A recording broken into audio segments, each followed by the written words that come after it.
Jimmy Buffett, I love cheeseburger in that. paradise. Yeah. Well, that song bring back memories. You know, Gina, back in this is the Wednesday show, folks.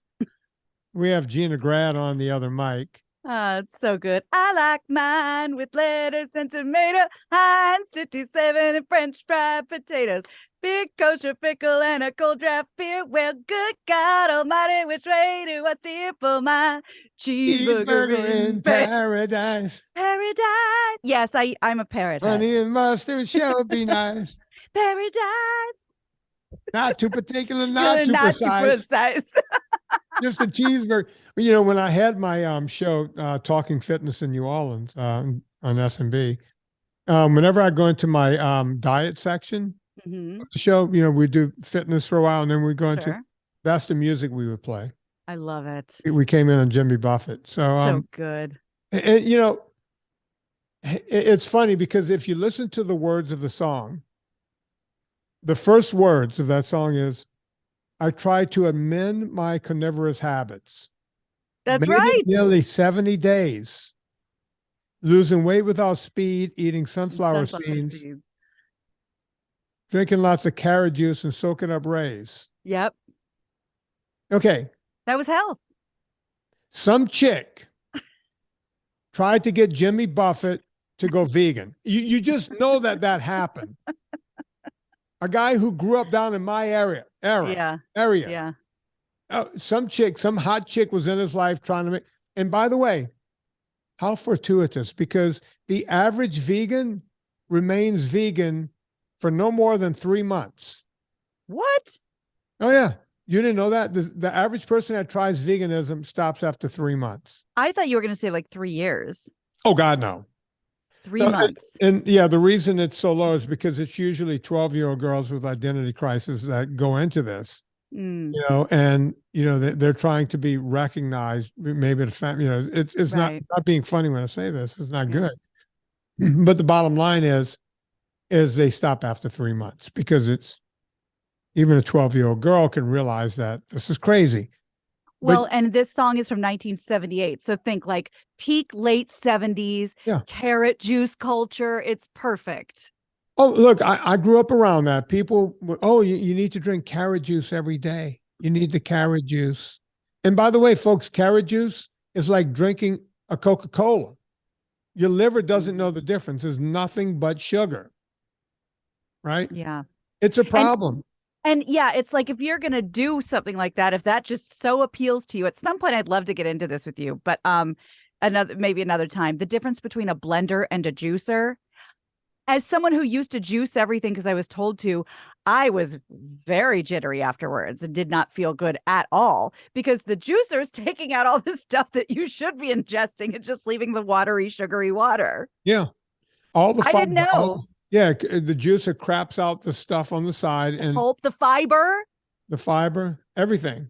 Pulp and fiber, same thing. Yeah.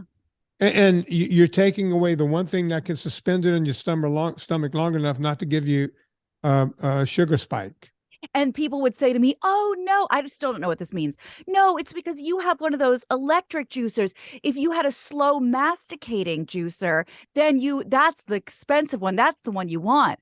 I'm like, I don't know. It all comes out as sugary water. No. Have you ever heard of a slow masticating juicer? Yeah, they call that a mouth. Oh, is that what it is? Yeah, your mouth. You masticate. Oh. It took me a second. It's called a mouth. You're right. God's juicer. You want a slow masticating juicer? Put the fucking food in your mouth. What? Am I making this up, Gina? I mean, it's all right there. Oh, my God. Taking some of it away. I'm going to quote you for days on that. I'm sorry. I didn't mean to get you that mad that early. Although there's somebody that has been on TV for a long time that I think passes you, leaves you in the dust when it comes to being angry at people that they claim they're trying to help. Because that's not really your thing. You're like really supportive and nice and like tough love, but not mean. Do you remember like on The Biggest Loser, do you remember Jillian Michaels? Yeah, of course I know who she is. She's a trainer to the stars. I think she was on She was even on the Corolla show with us some years ago. Just really like hardcore, you know, tight body, does the whole thing. But what passed as good TV was her screaming at these people who have no experience with weight loss or fitness or anything, and just absolutely literally driving them to be sick and throw up. I grabbed this clip that I saw on Instagram. This is kind of a supercut of Jillian yelling at these contestants, and I really would love to get your thoughts on this. I have it loaded up here, and we're going to listen to it in a second. Jillian was just on Corolla again very recently, and I know because everybody and their cousin wrote to me on Twitter going, "Did you hear Jillian Michaels today?" And oh my God, interesting. Oh boy, I thought maybe my name could have been mentioned or something. And he did mention no sugars, no grains, and all that kind of stuff. So, and I think he mentioned my name too, but it doesn't matter whether he did or not. What matters is I listened to the episode. All right, folks, I'm not jealous of Jillian Michaels. She earned quite the living doing what she did. But let me explain how a Jillian Michaels comes about. Now, Gina, get ready. If I say anything that you think is wrong, I want you to look it up. Okay. Okay. I'm ready. Jillian Michaels. Okay. People used to ask me, all my clients, because I had the biggest Hollywood clients there, you know, people that can make phone calls. And The Biggest Loser came out, and a couple of my clients said, "Why aren't you on that show? Who's this?" And I was like, "I've never seen the show, but don't make a phone call on my behalf. Yeah. I don't want to be on the show." And they would say, "Why?" And I would say, "Because I would have to give you up, and that's how I make a living." Right? I thought that show would go for 1 year. I thought it was the worst idea in the history of starving overweight people and getting them to exercise within 1 degree of their life. In a boot camp style. Here's the truth. I was offered an audition for the show. I did not go. What? I had work to do. I was making real money. I'm not going to go tell all my clients, "Hey, I'm going to hit the big time now." Taking a chance on something that will never happen. Does that make sense? It does. In hindsight, I would have been more famous, or famous period, and I would be able to push this message a lot harder, and I would have probably pushed it during the show. The way you get a Jillian Michaels to show up is because she's not a good trainer. She does not know what she's talking about. If she had the clientele I had, she wouldn't have gone to the audition like I didn't. Does that make sense? It's starting to. You don't get good trainers in LA to show up to these things. Because they're busy training. Where was Gunnar? Was he there? Gunnar's a good looking guy. Trained Stallone, trained a lot of people. Was he there? You think he would have got the job if he showed up? I think he would have. Wow. Right? Gunnar Peterson, not there. I wasn't there. None of the top trainers were there. Isaacson wasn't there. None of the top guys. You're looking up who? Gunnar? I'm looking up something about Jillian Michaels as you say this. Here's what else I know about Jillian Michaels. She didn't know anything about health and fitness. She had nice abs and the whole thing. She had one failed job after another. She was living in her mother's basement somewhere in Studio City, or, I don't know, one of those little towns. Yeah, you know what? I'm just going to read you a couple sentences from the early life, because I was thinking, before you say it, let me see if I got this right. Okay. I was told, I want to see how wrong I might be. Okay. Was that she couldn't get a career doing anything else. Her mom says, "You got great abs. You should become one of those trainer people." And she went on from that. That's the story I've been told over and over. What do you have? Interesting. So there's no way that would be in Wikipedia, because that means she would have had to say it in an interview. And I doubt that's something she would like to put out there. Okay. So she was born, but that's kind of to your point. She was born in LA, raised in Tarzana, attended Cal State Northridge, supported herself as a bartender. Explain what Cal State Northridge is. It's a nice little college up the road. It's it's California State University at Northridge. It's fine. It's not UCLA. No, it's not USC. It's not USC. It's not Oregon State. No. It's not UW. It's No. not, is it Oklahoma? No. No. Is it like an LSU? Is it Tulane? Oh God, no. Emory? No. No. It's almost a junior college. It's where you go if you don't have the grades to get into UCLA. Yeah. You slum it there for a couple of years and see if you can't make it into an actual college. And I'm sorry for people who have graduated there and became doctors. And God love you. There, you're the winner. Personal trainer. Then she was an agent briefly at ICM. Then she opened a she went from being an agent to a sports medicine facility in Beverly Hills. Oh, wait, folks. She started off bartender. Okay, let's not wax over that. And, an agent at ICM? Briefly as an agent, could have been, under an agent or. Folks, let me read between that line for you. Gina, when you're at ICM or CAA or William Morris Agency and William Morris Endeavor, when you're a baby agent, what is your job? You get coffee, right? If you get coffee. No. You get a lot of coffee. Coffee is the second job. Oh, you get coffee for the first coffee getter. The first job is you're in the mailroom. Right. Yeah. They pay you $500 a week, which you cannot live on in LA, to go into a mailroom and you push a cart up and down the floors at ICM or CAA or whatever.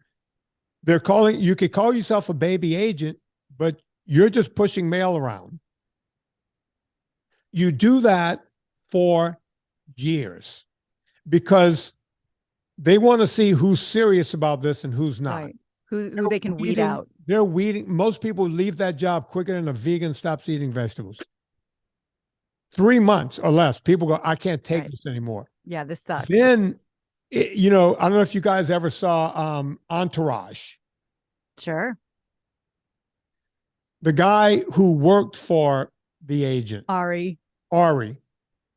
That guy, the under agent, it was, I want to say an Asian guy. Oh, yeah. You're not even that guy, folks. You move up to a guy who brings that guy coffee. That's right. You become a coffee runner.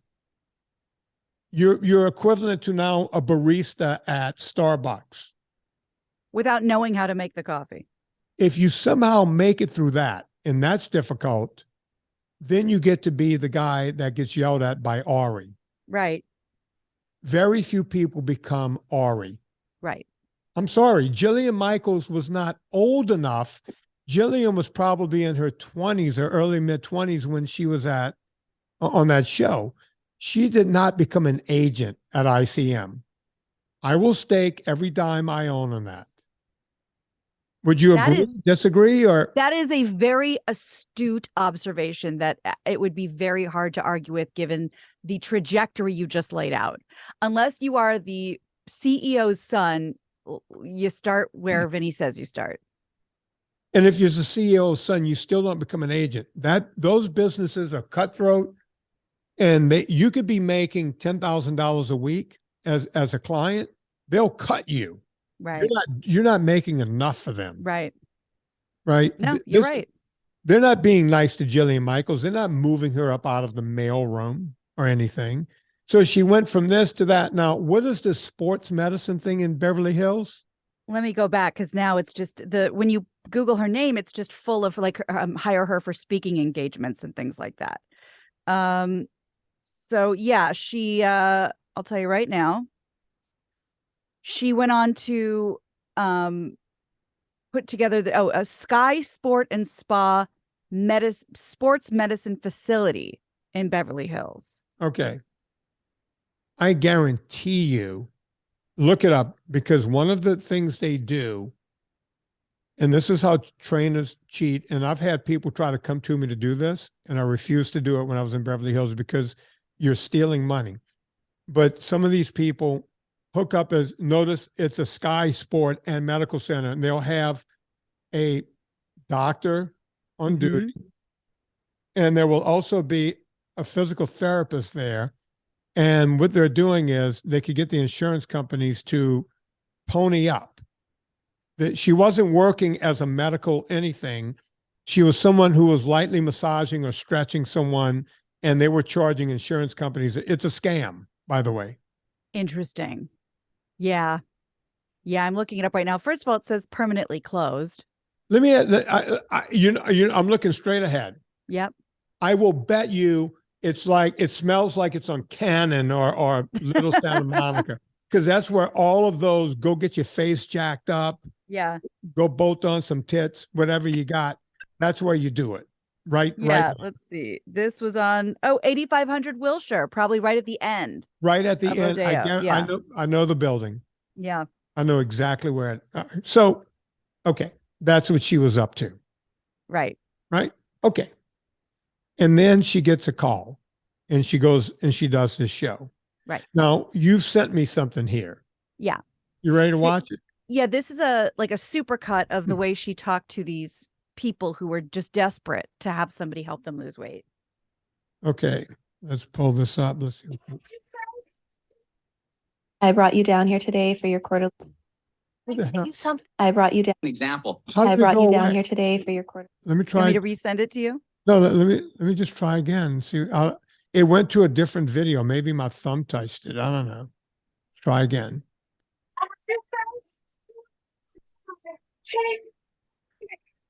Here, you both die on this floor. You better die, it'll be good. Let's go. And every time you want to quit, you think about your father, you have to drop dead on the treadmill. Go. Go. I don't care about makeovers. I don't care about your family. I don't care about anything. All I care about is that you'll get smaller. That's all that I care about right now. That's it. Smaller. I don't care about anything else. No. Good luck. Yes, right now, right in front of me.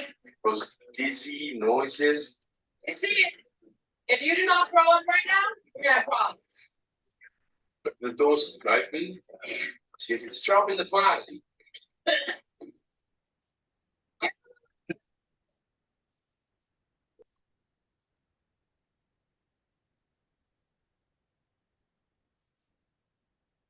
I can't watch any more of it. Yeah. It just keeps going. She's a and going. despicable human being. Now, here's the thing. She's playing a role on a show. Right. I She's the get bad it. guy. She's the bad guy. But she can make a choice not to do this. Yeah. Right? I get it. You're more interested in money than actually helping these people. I know a lot about the back end of that show. I know people who worked on that show. I know some of the doctors who were keeping these people barely alive as they were depleting these poor people.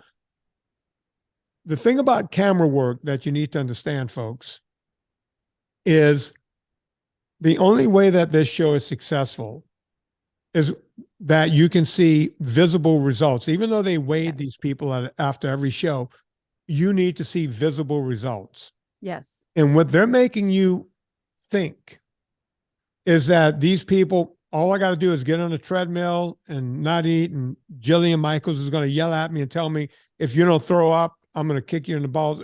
That's kind of what she was saying. Yeah. Right? And, you know, the guy's trying to leave the building to throw up and the door is locked and the whole thing. I couldn't watch it. Yeah. It's shameful.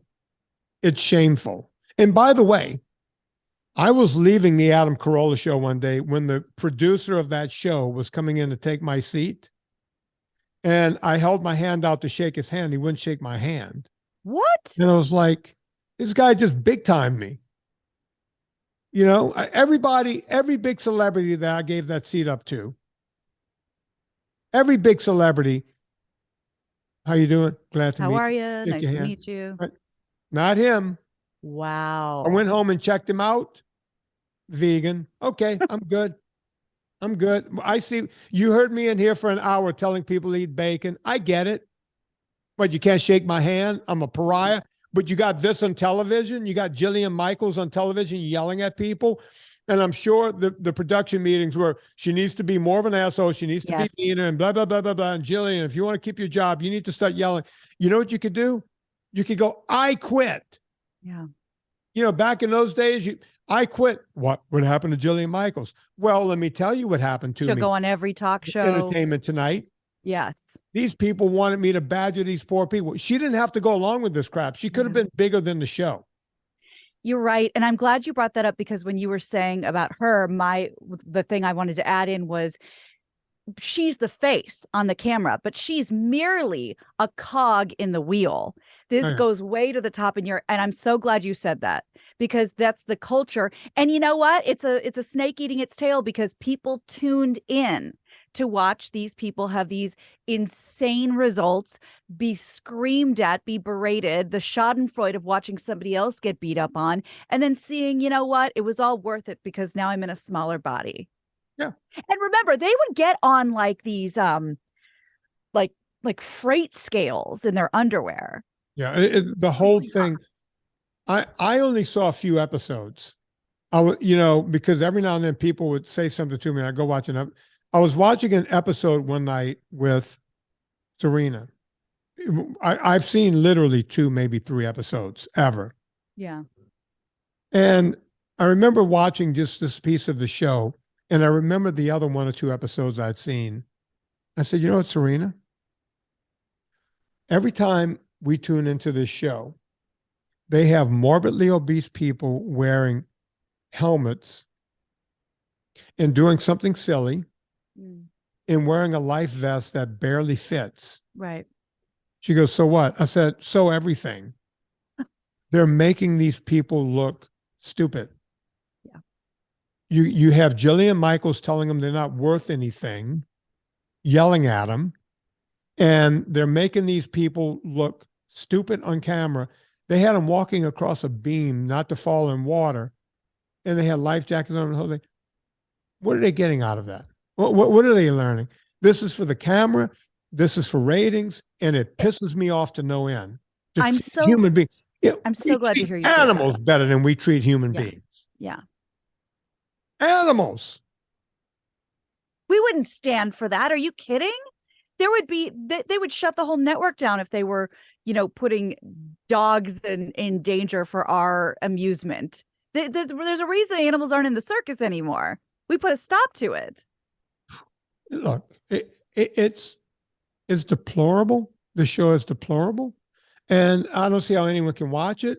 Jillian Michaels should be ashamed of herself.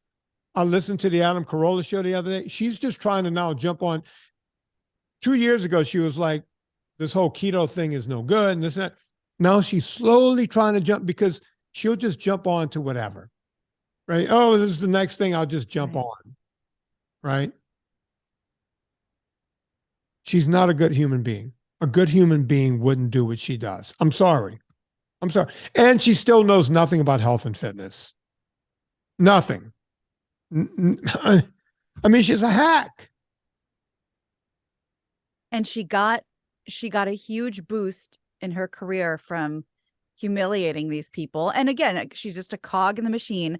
But the thing that most people don't understand is when you tell somebody that they will remain worthless until they're in a smaller body, they're a lot of times going to do one of 2 things: something really dangerous because they're desperate to not be worthless in the eyes of society, or they'll say, I'm so depressed, I can't get out of bed, I'm going to eat myself to death.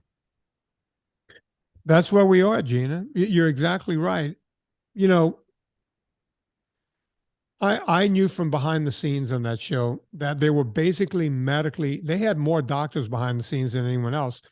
The way they got so much weight off of these people, they were basically starving them, overworking them, and getting them, just doctors checking them to make sure that their heart wasn't going to stop. And, they just kept it going. The fact that no one died on that show, I think is amazing. Yeah. Here's the incredible thing. I was saying this and people, oh, you're just jealous. Of what? What am I jealous of? I know what I see, right? Came out years later. Go find the articles, folks. Everybody that was on that show, they took our cell phones away when we got there. They had cameras in the room. They went through our luggage like TSA looking for a bomb. Finding. And go on. And also they this isn't a shocker, but so many of them came out saying, Biggest Loser, you know how much weight I put on when that show was over and how much trauma therapy I had to go through. And guess what? I'm bigger than when I started. Yeah. So many articles written about that. None of these people learned anything. Is what I wrote about in my book, when I was big timing it with Margaret Cho. Studios threw me a big check and I took 30 pounds off of it. They told me she needed to lose more. They slapped another check at me and got her to lose more, another 30 pounds. I became famous because my name was on the Tonight Show. It was on David Letterman. It was on Arsenio Hall. My name was everywhere. I became one of those trainers in Hollywood at that moment. Man, I was so proud of myself. But as I wrote about it in the book, I didn't teach Margaret anything. I didn't teach her anything. All I did was, the money got me, man. I'm going to be honest with you. It's the only time in my life when, I just moved to LA. As you know, I had to model for a living. Mm-hmm. At my age, how long can that hold out? And all of a sudden, this big money's coming my way. My name is all over Tonight Show. Of course. It's a dream. I didn't teach her anything. And that was my lament. And that's so interesting because I have known you for many years. There is, I would say, nothing about you in many, in many aspects that I don't know. I think that if I asked you anything, you would tell me an honest answer. You've done that for years. The one thing, and I respect it, the one thing you will not talk about, the one thing you will not divulge is what you did with her, because it's not what it's not what we're supposed to be learning from you. So you don't even talk about it. Yeah. Yeah. So, that's just the way it goes. Wasn't proud of myself. I went off of my own game because they wanted me to get weight off of her quickly, very quickly. And I didn't do it in a healthy way. Yeah. And not very proud of myself. And she gained all the way back at some point. I think I saw Margaret on television not long ago. I was watching a movie and, oh my God, it's Margaret. And she was thinner. Yeah.